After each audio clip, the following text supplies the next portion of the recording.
De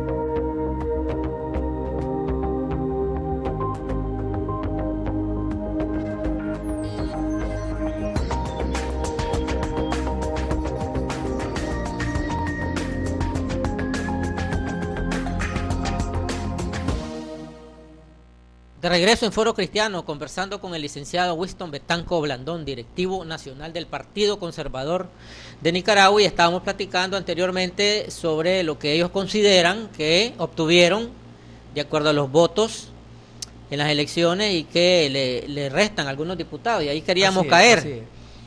¿Qué exactamente cuántos diputados ustedes creen que debieron haber sido, o sea, otorgados por el Consejo Supremo Electoral de acuerdo al voto que contaron? Sí, a ver, mira, yo te decía que prácticamente habían dos perspectivas en cuanto a nuestra inconformidad, Ajá. ¿verdad? Primero está en cuanto a los votos que consideramos que realmente tuvimos. Sí. Entonces, Con esa cuenta, ¿cuántos diputados en esa hacen? línea nosotros consideramos que obtenemos diputados en Carazo. Ajá. O sea, comencemos en el orden: en Managua, Correcto. en Carazo, Sí. en Masaya, Sí. son 3, en Chontales, Ajá. 4, en León 5, Chinandega 6, Granada 7 y Matagalpa 8. O 8 sea, diputados más el 8 nacional. diputados más el nacional. ¿Y en el Parlacén cuánto? Y en el Parlacén, un diputado. Y en los números nacionales ustedes están bien. En los números nacionales sí estamos bien. En el Parlacén igual están bien. Está igual, estamos El problema bien. es en el conteo departamental. Sí, el problema está básicamente en el conteo departamental, porque en principio, como te decía, consideramos que tenemos más votos. Ajá. Pero inclusive, dentro recordad que uno de los grandes problemas, yo diría que las nuevas estrategias, vos sabés que nunca se deja de aprender. Sí. Entonces, en cuanto a la estrategia que tuvo el partido de gobierno y el Consejo Supremo Electoral, está que de repente, si vos recordás, desde el principio dijeron un global departamental. Sí. Y prácticamente no se ha salido de ahí, contrario a otras elecciones en que el magistrado Rivas leía departamento por departamento los votos y el porcentaje. Que debería ser, porque cada departamento tiene Una dinámica, distintos correcto. números de diputados, distintas Una dinámica cantidades. diferente, digamos, distintas tendencias. O sea, hay Sí. departamentos que históricamente son Sandinistas, liberales, conservadores, independientes, etcétera. Correcto. Entonces, en este sentido, ese porcentaje te oculta, por ejemplo, que hay departamentos que están muy por encima de ese porcentaje y hay departamentos que están muy por debajo de ese porcentaje. Sí. Entonces, ¿qué sucede? En esos departamentos que nosotros reclamamos, nosotros logramos alcanzar la votación necesaria para, mediante el mecanismo de la media mayor, obtener al menos un diputado.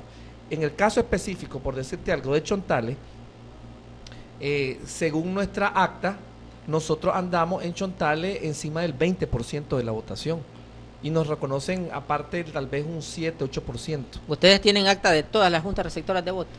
No, de todas las juntas, te cuento, todavía es el momento y están llegando algunas actas. Ajá. ¿Ves? Pero no llegamos a tener el 100%. Pero también, ¿qué porcentaje recogieron? En esa vamos por parte. En ese mismo sentido que usted decía, las diferencias departamentales, Sí. hay departamentos con un tendido electoral más sólido, Sí. que llegaron a tener hasta un 70-85% de la acta. Otros, como te decía, que están muy por debajo de eso. Chontales es uno de esos casos, en que se tiene encima del 80% de la acta y siguen todavía, pues, llegando y archivándose, y la tendencia está muy por encima, pues, de eso. Entonces, ¿qué sucede? Claro, al no tener el 100% queda el margen de duda. Correcto, pero sabemos pero que estadísticamente encima de un 5% ya prácticamente es una tendencia. Sin embargo, me decís de que con los números que publicó el Consejo en la Gaceta, ustedes hacen esas cuentas también y sacan ese número de Ahora, diputados. eso vamos, ¿no? Eso sería otro, digamos, por decir algo, la posición más extrema. Sí. La posición más dura nuestra es esa que te digo. Sí. Nosotros consideramos que no se nos reconocen los votos que verdaderamente llegaron a la urna a votar por el Partido Conservador. Correcto. Ahora, una posición un poquito, digamos, menos dura o más Sí. flexible sería que nos ajustemos a los números que el Consejo reconoce. Y aún con los números que el Consejo reconoce, no se nos está reconociendo un diputado en el Parlacén y un diputado en Managua. Eso es O lo sea, que por de todos acuerdo, lados, de en otras acuerdo. palabras, por todos lados se nos está esquilmando. Correcto. Entonces, con los números del Consejo, ustedes tienen un diputado en Managua y otro diputado en el Parlacén. Adicional al diputado Siempre, nacional. siempre el diputado nacional están conforme allí, concuerdan los números de ustedes con lo del Consejo. Sí, digamos, a grosso modo. No sacaron más de un diputado, pues, nacional. Eso es, porque inclusive, digamos, con los votos que nosotros pensamos tener, no llegamos a tener la media mayor para un segundo En diputado. cuanto al candidato a la presidencia y vicepresidencia, ¿qué dicen ahí? Esos votos que obtuvo, o que el Consejo publicó, ¿están de acuerdo ustedes? ¿Están bien? No, igual nosotros pensamos que tuvimos una votación un poco por encima de ese porcentaje, pero o sea, ¿por qué no hacemos mucho énfasis en eso? Porque en términos prácticos, pues no altera los resultados. No es así en las diputaciones, que digamos, en el caso de un departamento como Chinandega, que según los números que el Consejo reconoce, por 4 décimas perdemos un diputado. Pero Estamos hablando que son 80, 100 votos. te voy a decir que alguien hace el siguiente análisis. El Partido Conservador es un partido el más antiguo. Así es. Tiene una historia. Y tiene, como dijimos ahorita, territorios donde son conservadores. Así es. Históricamente hay fuerza del correcto. partido. Entonces, en esos territorios, ¿cómo salió su candidato de ustedes? Porque el único candidato que no le ganó fue el del APRE, Carlos Canales, pues. O sea, quedaron en penúltimo lugar como candidato a la presidencia. Por eso te estoy diciendo, mira, según nuestra votación, nuestro registro, hay departamentos, tocando el tema de lo histórico, como Chontales, Sí. que es un territorio históricamente conservador, donde aparecemos como segunda fuerza, Ajá, y encima de un 20%, correcto. ¿verdad? Con una votación bastante alta. Y estamos hablando en un territorio en que el Frente Sandinista baja drásticamente, Sí. y entonces anda como por el 50-52%. Entonces, que si bien es cierto, en términos absolutos, 30 puntos es una diferencia grande, pero en términos al contexto, ponernos de tú a tú, pues con el frente prácticamente en un territorio En como un territorio Chontales. específico que es Ahora, Chontales. ya en ese territorio, es lo que vos decís, políticamente tratan de restarnos imagen al bajarnos a un 8-9%, que es lo que nos reconocen. Ok, ahora ustedes introdujeron recursos de revisión. Sí, introdujimos un recurso de ¿Qué revisión. esperan? Bueno, como te decía, al haber un pronunciamiento y ya señalar nombres, Sí. el magistrado Rivas, ya ahí él prácticamente, de hecho, está resolviendo. Que no nos han respondido, Sí. ¿verdad? En cuanto a un escrito El pronunciándose formal, ¿verdad? No existe hasta este momento. Pero ya el pronunciamiento público en el cual él manifiesta ¿Quiénes son? prácticamente ya se hizo una proclamación de los electos. Sí. Inclusive antes de lo que el calendario estipulaba, porque el calendario estipulaba hasta el día jueves, que es 24, Ajá. bien, y se hizo prácticamente casi 10 días antes. Entonces, inclusive ahí pues se ve una cantidad de maniobras, porque se sabía que el reclamo nuestro, desde el punto de vista, digamos, podía también levantar otras voces en la sociedad. Entonces, para evitar eso, ahí nomás ellos ya proclaman los electos para intentar Correcto. restarle ¿Ustedes fuerza. qué esperan? O sea, ya le llega ese documento que va a ratificar a lo que dijo el presidente, porque no creo que un técnico que está abajo del presidente, que es el que se encarga de elaborar eso, la parte jurídica, ¿no? Le redacte eso y les notifique el secretario del Consejo que estos son sus diputados asignados. ¿Cuáles son los pasos que van a seguir ustedes? Bueno, como te decía, en principio, desde el punto de vista meramente electoral, Sí. recordemos que en nuestro marco jurídico se dice que las decisiones del Consejo Supremo en materia electoral son inapelables. Sí. Pero existen otros recursos, digamos, en la vía jurídica y en la vía política. Sí. Entonces, en principio, el día 26, este sábado, tenemos el Consejo Nacional Ordinario del partido. Ajá. En ese consejo, pues, en principio se va a hacer un análisis de la coyuntura posterior a las elecciones, Sí. y ahí se van a determinar más concretamente pasos. Pero sí te puedo adelantar que entre algunos de las digamos, de las acciones que se han planteado, que algunos han planteado, ha sido recursos de amparo de parte de los candidatos que han sido lesionados en sus derechos, Sí. ¿verdad?, a ser electos, y que lo presenten. Entonces, todavía se está determinando si estratégicamente, desde el punto de vista jurídico, lo correcto es determinarlo a título personal cada candidato o como partido. Se está viendo, pues, para no rozar con los marcos jurídicos y los marcos legales, ¿verdad? Eso desde el punto de vista jurídico. Sí. Ahora, desde el punto de vista político, esto se puede seguir por otras vías, a otras instancias, ¿verdad? Y desde el punto de vista que implicaría mantener viva nuestra posición, ¿ves? Básicamente. Sabes que existen, digamos, existen cortes de mayor nivel, existen también, digamos, instituciones de derechos humanos, Sí. pero eso es bastante posterior, como te digo, todavía lo que está ya es que el 26 vamos a determinar la estrategia y algunas de las alternativas que a inmediato plazo se ha determinado es un recurso de amparo. Correcto. Vamos a ir a un corte, pero tal vez me responde brevemente porque en el próximo segmento vamos Sí, a tocar otro claro. tema de lo que es el partido en sí, cómo visualizas, por lo menos vos, antes de esta reunión que van a tener, ¿van a asumir el escaño que les asigna? ¿Van a asumir ese escaño? Sí, todavía, como te decía Santiago, y lo podemos también a profundidad en la temática que me estás planteando en otro segmento que vamos a abordar, lo de la asunción del escaño todavía no se ha determinado. Ajá. Y en el día 26 se va a determinar ya de manera específica. Pero ¿qué has notado dentro de lo que hablan entre ustedes ahí? La mayoría dice que dice, la minoría que dice que hay ahí. Sí, bueno, mira, en lo particular considero que la mayoría Ajá. del partido y sobre todo no del partido, te voy a hablar de sus autoridades. Ajá. Y cuando hablo de autoridades, Los que hablo deciden. entre directivos y miembros del Consejo Nacional. Sí. Considero que una mayoría a la cual yo me estoy sumando, estamos en la posición de que el partido debe asumir el escaño, Ujú. ¿verdad? Entonces, y hay otra parte que yo considero que es minoritaria, Sí. de que piensa que no hay que asumir el escaño y que hay que dejarlo inclusive a costa de que lo asume el mismo Frente Sandinista o que lo asuma otro partido, o Sí, sea, abandonarlo, cederlo totalmente. Estarían ¿verdad? regalándolo a otro partido prácticamente, Ahora, porque no lo van a dejar vacío. Así es. Ahora, de la posición de los que pensamos de que se debe asumir el escaño, se derivan dos posiciones. Ajá. La primera, que es la que expresó el ingeniero César al día siguiente que lo reconocieron a él Sí. como el único diputado electo por el Partido Conservador, y él en dos cosas, en protesta, ¿verdad? Sí. Desconociendo los resultados y en solidaridad con los otros candidatos que nosotros consideramos que deberían estar en la Asamblea, él expresó públicamente que no iba a ejercer la diputación, pero en ningún momento dijo que no se iba a asumir el escaño. Sí. Entonces, una de las posiciones es que al no ejercer el ingeniero el escaño, lo asuma su suplente, en este caso la licenciada Wendy Guido, que vos conocéis y que ha estado con nosotros Sí, en este programa. Ha venido Wendy Guido Y aquí. la otra posición más extrema es que el ingeniero asuma. ¿Por qué?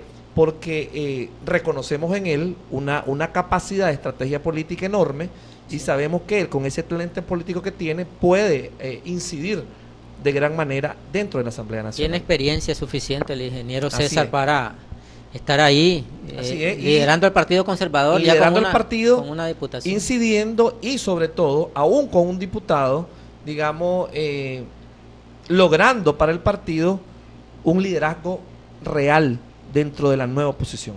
Ok, cuando regresemos después de la pausa que viene, vamos a ver cuál sería el futuro que visualiza Winston Betanco Blandón, nuestro invitado de hoy, para el Partido Conservador, si después de que el Consejo no les dé paso a su recurso de revisión y les asigne los diputados que ellos reclaman, si van a ir a la oposición que está en la FAD, si va a ir a la oposición que está en el grupo que lideraba Eduardo Montealegre, o si se va a mantener en un tipo de oposición como el que ha mantenido participando en los procesos electorales. Ya volvemos.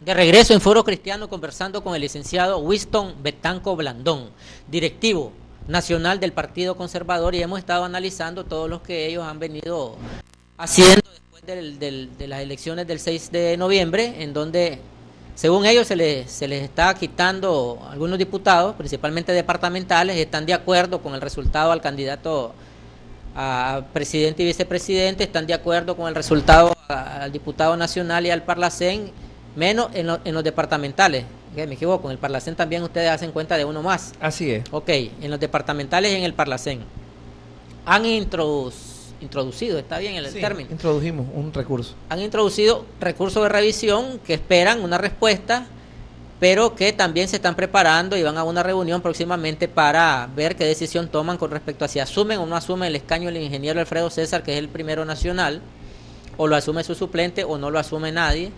Pero la pregunta, vamos, ¿qué avisorás para el Partido Conservador en los próximos 5 años, tomando en cuenta que son los periodos electorales, ¿no? Y que los partidos trabajan en función de elecciones para buscar el poder? ¿Qué avisorás? Porque un analista político decía recientemente que mira un partido conservador en la acera de la oposición férrea, que es el grupo de Eduardo Montealegre, el grupo de Fabio Gadea, el grupo de los Edgar Matamoros, que está haciendo oposición de no voto, oposición de cambio de sistema, oposición de derrocamiento del gobierno. Es posible que el Partido Conservador, si no les adjudican estos diputados, vaya a ese lado de la oposición. A ver, me gusta el término de oposición férrea, porque yo sí creo que nosotros somos una oposición férrea, pero eso sí, dentro de la vía institucional y constitucional. Ya. Entonces eso creo que nos distancia bastante. Sí. Y también te podría poner otro adjetivo calificativo, una oposición férrea pero pragmática. O sea, tenemos que partir de las herramientas que nos da, ¿verdad?, la situación electoral y, digamos, seguir la vía que hemos transitado. O sea, ¿a qué me refiero? Nosotros siempre estuvimos claros y lo expresamos públicamente, sí, de que este proceso era bastante complejo, que tenía condiciones muy adversas, comenzando con la ausencia de observación internacional, sí, y que siempre señalamos, siempre criticamos, es más, propusimos desde un principio la presencia de observadores. Entonces, el hecho que no se diera este hecho de la observación no significa que nosotros no consideramos que era necesario ni que lo propusimos. Con esto que te digo, que nosotros vamos a ser frontales, no tenemos ningún tipo de amarre ni ningún tipo, digamos, de arreglo por debajo de la mesa con el Frente Sandinista, sí, y vamos a plantear nuestras posiciones, pero dentro de la vía constitucional. Okay. Y en este sentido, pues, la vía electoral sigue siendo, a nuestro juicio, el camino, pues, para llegar al poder político. Entonces, este punto específico no es punto de agenda para esta próxima reunión que me contabas, de tomar la decisión de ver si se van a ese tipo de apoyar marcha. Por ejemplo, viene una marcha el 1 de diciembre, que es una marcha en contra por la llegada, creo que de Luis Almagro. De Almagro, hay una marcha un día antes por el canal. No se va a ver un partido conservador en ese tipo de actividades todavía. ¿Cómo te diría? Mira, a ver, por parte, porque es interesante, sí, esto. De hecho, una de las cosas que yo he planteado en los debates que ya se han venido suscitando a lo interno, es que si nosotros no asumimos el escaño, prácticamente nos estaríamos poniendo al margen, sí, de la lucha política institucional. Porque, como yo he dicho, sería ridículo, ¿verdad?, si nosotros, en señal, digamos, de protesta, porque efectivamente estamos descontentos con los resultados, no aceptamos el escaño, ¿verdad?, ya sería como un rechazo institucional total y pleno. Sí. Entonces, dentro de 4 o 5 meses que venga la convocatoria, prácticamente, es más, no sabemos si tendríamos personería jurídica, porque estaríamos corriendo ese riesgo, en principio. Y aún así, aunque nos la mantuviéramos, caeríamos en una gran incongruencia, porque quería la gente, y hey, no asumen el escaño, ¿verdad?, en rechazo a un Consejo Supremo Electoral, sí, y ahora están aceptando la convocatoria. Entonces prácticamente nos estaríamos poniendo al margen de la participación, ya sea solo o en alianza, en las elecciones municipales. Entonces, en lo particular, yo que soy creyente de que debemos de seguir luchando por la vía institucional, asumir el escaño es el paso obligado para luego seguir dando pasos en esta línea, pues. Correcto. Yo pienso, Winston, que el fin de todo partido político es la búsqueda del poder. Totalmente. Y una diputación, aunque te tocaran 50 y te dieron solo una, eso te lo ganaste. Así y es un voto que te dio el pueblo para que vayas a cumplir una función. Totalmente ahí. De acuerdo. Ya lo demás es reclamo, pero eso está bien ganado, ¿no? Así es, por eso, retomando un poco lo que decís, otro de los elementos que yo argumento es de que no asumir el escaño sería darle espalda a 116,000 electores que nos reconocen y que yo sé que son un poquito más. Entonces, sería dar la espalda, resumiéndolo, a todos los electores que nos están dando un mandato. Y el mandato que nos dieron es: ustedes tienen que participar en esta lucha por el poder político. Correcto. Entonces estaríamos dando la espalda a todos esos electores, lo cual yo consideraría una falta de respeto total. ¿Qué pasaría que también yo podría pensar si yo fuera un votante en esta situación? Podría pensar, bueno, mi voto lo di para el candidato de otro partido, porque uno de ellos lo va a agarrar. Así es. Entonces sería pues totalmente defraudar, en otras palabras, sí, a esos electores. Entonces, ¿qué sucede? Ahora, mira, ya lo hablamos del punto de vista, digamos, de la incongruencia, ahora hablemos del punto de vista de los electores. 110,000 electores reconocidos, y yo pienso que son más, depositaron en la urna un voto por el Partido Conservador. Sí. ¿Con qué, digamos, moral vos vas a llegar a la elección municipal a pedirle voto nuevamente para que voten por tus concejales y tu candidato a alcalde? Correcto. O sea, no tendría ningún sentido político. La elección que viene. Que la elección que viene. No tendría ningún sentido. Winston, yo te quiero agradecer que hayas venido hoy. Te quiero invitar desde ya para que nos informes de la reunión que van a tener, esa importante decisión del Partido Conservador, para que vengáis y nos contés qué decisión toman y que nos estés informando también. Claro que sí. Porque igualmente todos los partidos políticos vienen aquí sus dirigentes y es nuestro objetivo, pues estar informando objetivamente. Claro que sí. Objetivamente. A ustedes agradecerle la amabilidad de su atención, invitarlos para el próximo día a las 7 en punto es la cita en Foro Cristiano. Ahí nos vemos.